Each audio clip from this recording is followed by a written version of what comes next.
नमस्कार साथियों, आज हम आप सबको सिंथेसिस पढ़ाएंगे। ये क्लास 11th और 12th में यह एक महत्वपूर्ण टॉपिक होता है। एग्जाम में इससे रिलेटेड क्वेश्चन पूछे जाते हैं।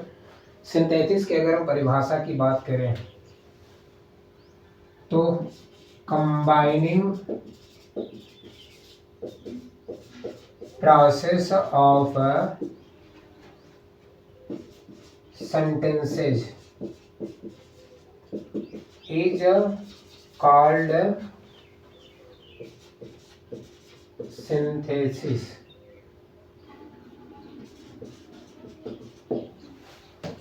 इसमें दो या दो से अधिक वाक्यों को एक वाक्य बनाया जाता है और वह बनाया जाता है सिंपल सेंटेंस या तो कंपाउंड सेंटेंस या तो कॉम्प्लेक्स सेंटेंस।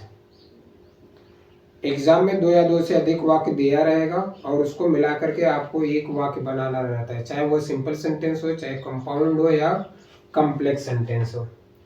तो सबसे पहले हम एक वाक्य देखते हैं एग्जाम्पल के तौर पर। जैसे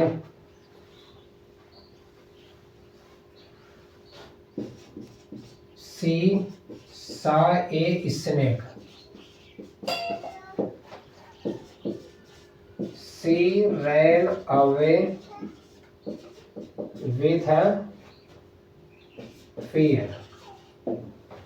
अब यहाँ पर एग्जाम में आएगा combine into one simple sentence, तो आप उसको बनाएंगे।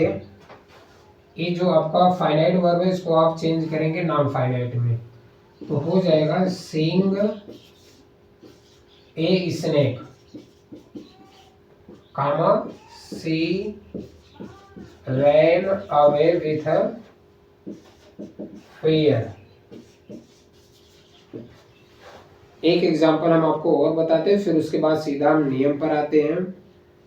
कैसे आप प्रेजेंट पार्टिसिपल का प्रयोग करके या पास्ट पार्टिसिपल का प्रयोग करके दो या दो से अधिक वाक्यों को एक वाक्य बनाते हैं। जैसे air is the first necessity of life। It is a free gift of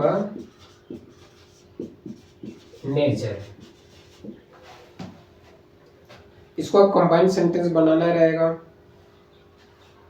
simple sentence बनाना रहेगा। इसको कंबाइन करके दो वाक्य को, तो ये बनेगा आपका सिंपल सेंटेंस में air the first necessity of life comma is a free gift of nature. Air जीवन की जो पहली आवश्यकता है वह प्रकृति से हमें उपहार के तौर पर मिला है। तो हम आगे अब देखते हैं कैसे पार्टिसिपल का प्रयोग करके एक सेंटेंस बनाया जाता है। ठीक, तो सबसे पहले हम लिखते हैं बाय यूजिंग अ पार्टिसिपल। आपका सबसे पहला रूल है। आपको यह बात पहले ही पता होगा कि पार्टिसिपल आपका तीन प्रकार का होता है, प्रेजेंट पार्टिसिपल, पास्ट पार्टिसिपल और परफेक्ट पार्टिसिपल। सबसे पहले हम देखते हैं प्रेजेंट पार्टिसिपल का प्रयोग करके। तो पहला प्रेजेंट पार्टिसिपल का प्रयोग करके, प्रेजेंट पार्टिसिपल का प्रयोग करके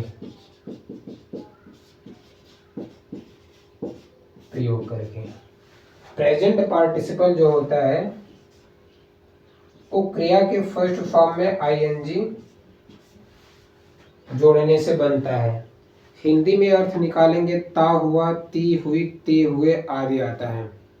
तथा प्रेजेंट पार्टिसिपल का प्रयोग तब किया जाता है जब एक कार्य के समाप्त होने के तुरंत बाद दूसरा कार्य शुरू होता है तब हम प्रेजेंट पार्टिसिपल का प्रयोग करते हैं और दोनों वाक्यों का कर्ता सेम रहना चाहिए। जैसे आपका वाक्य है पीपल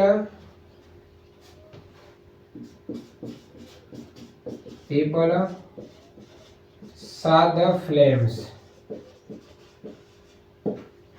लोगों ने आग की लपटों को देखा। They ran away towards the burning house, लोगों ने आग की लपटों को देखा और वे जलते हुए मकान की ओर भागे। अब इसमें एक क्रिया को के होने के तुरंत बाद ही दूसरा काम शुरू हो रहा है। यहाँ पर लोगों ने आग की लपटों को देखा और तुरंत वो भागेंगे जलते हुए मकान की ओर। तो यहाँ पर लिखा जाएगा, जब आप सिंपल सेंटेंस बनाएंगे कंबाइन करेंगे तो हो जाएगा सीइंग द फ्लेम्स, कॉमा, फिर यहाँ पर आप लिखेंगे people ran away towards the burning house, right. आपको समझ में आया। और इसमें एक दूसरा वाक्य होता है, अगर वाक्य में इज एम आर का बी फॉर्म का वर्ब का प्रयोग हो, जैसे इज एम आर और वाज वेयर का प्रयोग हो, तो वहां पर हम उसके स्थान पर बीइंग का प्रयोग करते हैं। जैसे वाक्य I was hungry, I was hungry,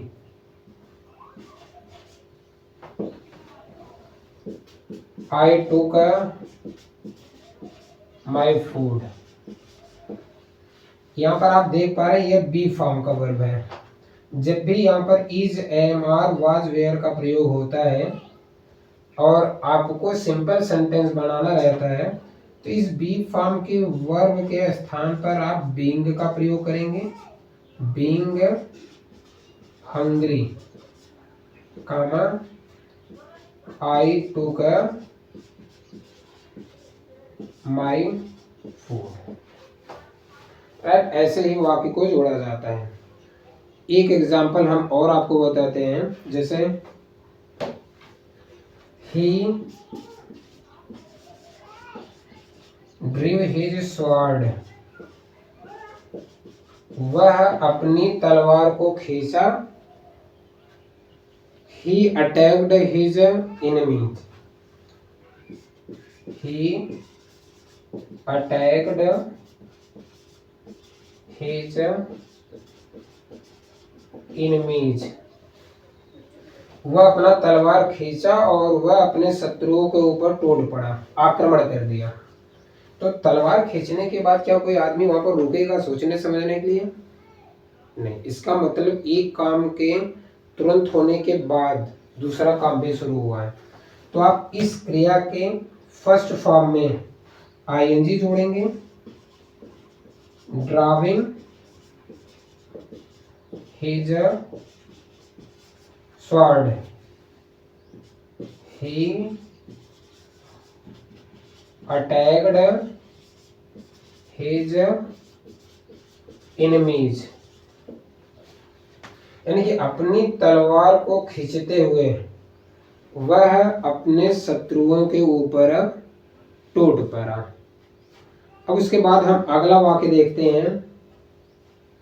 अगला रूल यानी कि ये पास्ट पार्टिसिपल का प्रयोग करके कैसे आप दो या दो से अधिक वाक्यों को एक वाक्य बनाते हैं।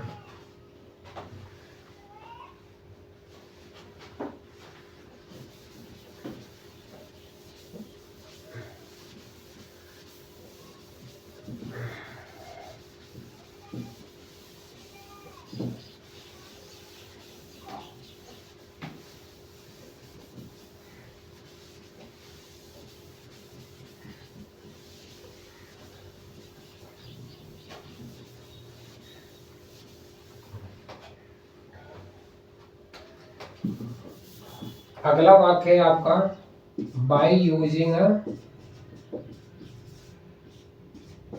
Past participle. आपको पता होगा पास्ट पार्टिसिपल क्रिया के थर्ड फॉर्म से बनता है। पास्ट पार्टिसिपल क्रिया के थर्ड फॉर्म से बनता है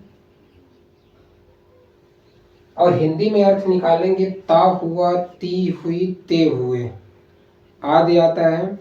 इसका प्रयोग तब किया जाता है जब कोई क्रिया का थर्ड फॉर्म किसी नाउन को डिस्क्राइब करता है, तो उस कंडीशन में हम पास्ट पार्टिसिपल का प्रयोग करते हैं। जैसे आपका हुआ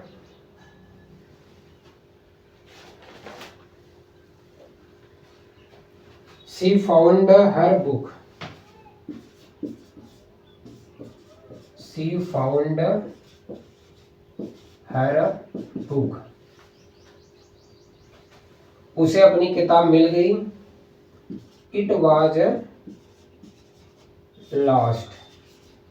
और यह किताब खो गई थी। जिसमें आप पास्ट पार्टिसिपल का प्रयोग करेंगे तो यह जो आपका क्रिया का थर्ड फॉर्म है, ये इस नाउन को डिस्क्राइब कर रहा है। तो उसका जब आप सिंपल सेंटेंस बनाएंगे, वन सिंपल सेंटेंस बनाएंगे, तो यहाँ पर हो जाएगा she found her lost book, right. वैसे ही आपका सेकंड वाक्य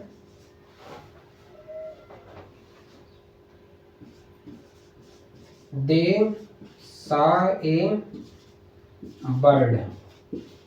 उन्होंने एक पक्षी को देखा। It was wound. ये इट वॉज वाउंडेड और यह घायल था। तो जब इसका एक वाक्य आप बनाएंगे तो हो जाएगा दे सा ए bounded bird.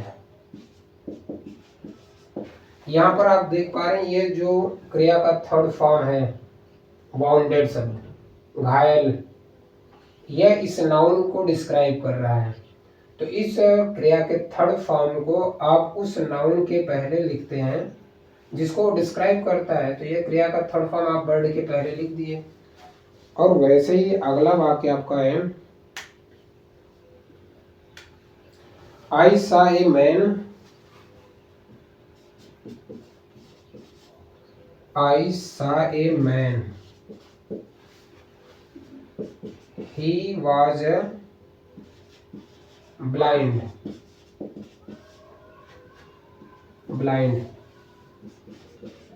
He was carrying a lamp in his hand. मैंने एक आदमी को देखा, वह अंधा था और वह अपने हाथ में लैंप लेकर जा रहा था। जब इसको देखो, जब दो या दो से अधिक वाक्य को आप एक वाक्य बनाएंगे तो उसमें निश्चित है ढेर सारा डेटा आपके लिए बेकार होगा, उसको आप निकाल दीजिए, राइट। जैसे यहाँ पर हो जाएगा, फिर जब आप कंपाउंड बनाएगा, जब आप कंबाइन करेंगे तो आई सा ए, ये जो ब्लाइंड शब्द है यह इस आदमी को डिस्क्राइब कर रहा है। तो इस ब्लाइंड शब्द को आप यहाँ पर लिख देंगे ब्लाइंड मैन। आपके लिए ये डेटा बेकार है सब। ही वाज, यहाँ पर भी वही है और इसके आगे आपको बचेगा carrying a lamp in his hand. Carrying a lamp in his hand आपका एक वाक्य होगा। ऐसे ही अब हम नेक्स्ट रूल देखते हैं, पास्ट पार्टिसिपल का प्रयोग करके कैसे दो या दो से अधिक वाक्यों को हम एक वाक्य बनाते हैं।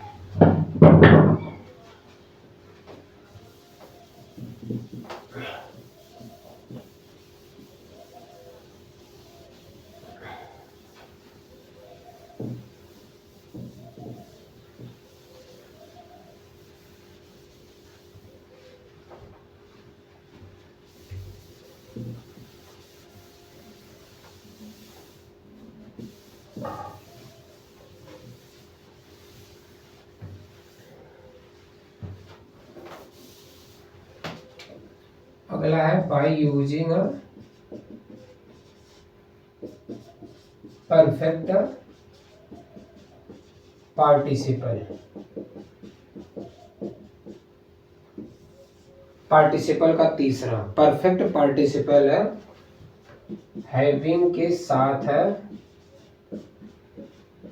क्रिया के थर्ड फॉर्म से बनता है और यह आपका एक्टिव वॉइस में अगर वाक्य है तब प्रयोग किया जाता है।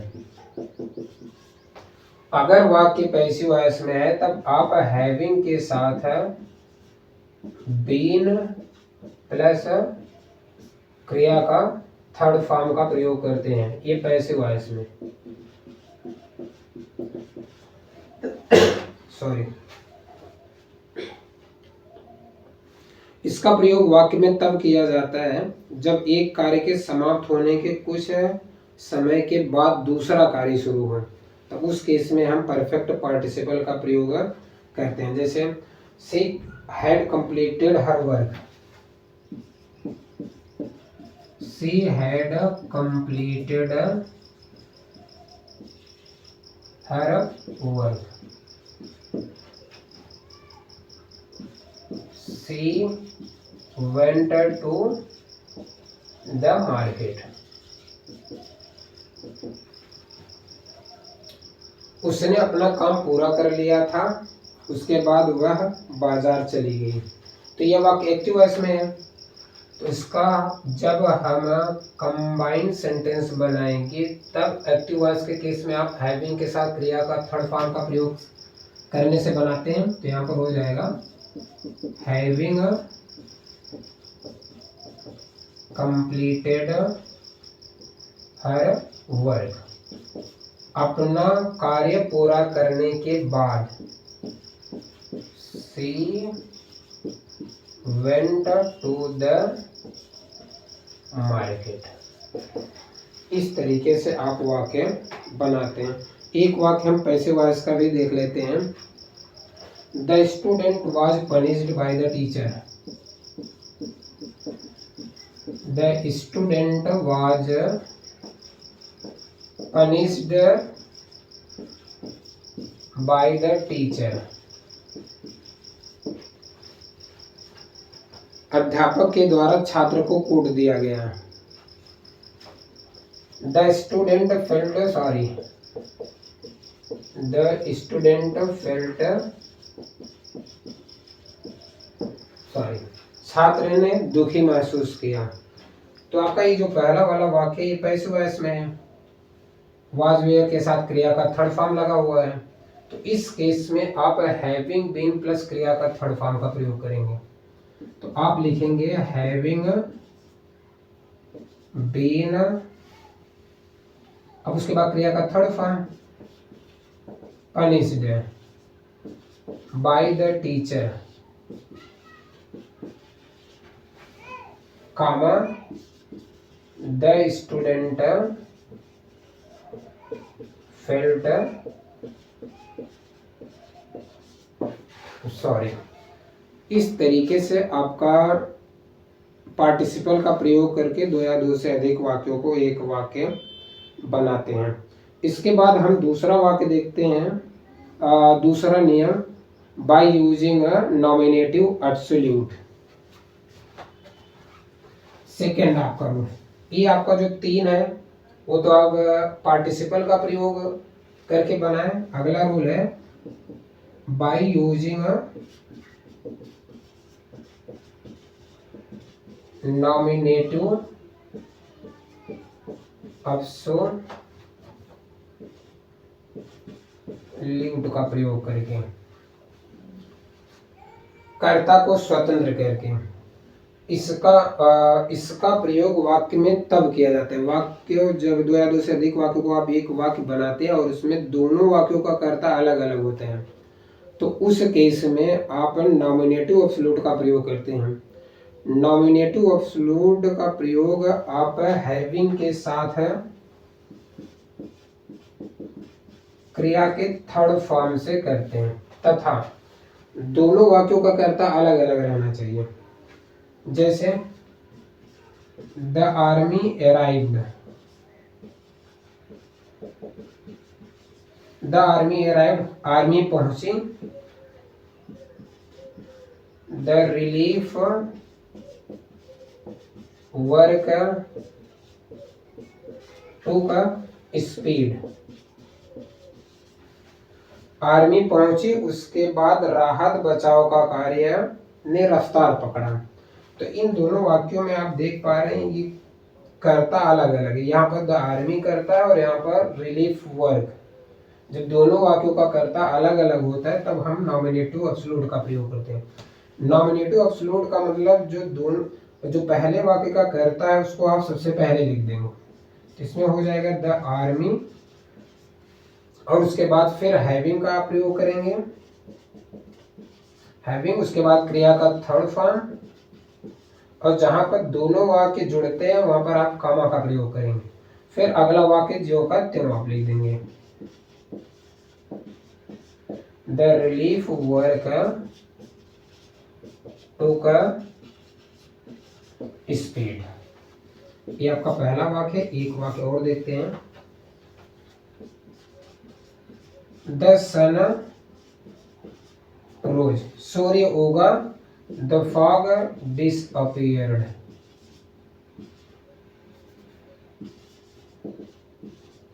डिसअपीयर्ड, सूर्य उगा, कोहरा गायब हो गया। तो दोनों वाक्यों का कर्ता अलग अलग है, तो यहाँ पर हम नॉमिनेटिव एब्सोल्यूट का प्रयोग करेंगे। तो आप सबसे पहले वाक्य की कर्ता को आप पहले लिख दीजिए, द सन, उसके बाद आप हैविंग, फिर क्रिया का third form rise, rose and risen, comma, फिर अगला वाक्य आप ज्यों का त्यों लिख दीजिए।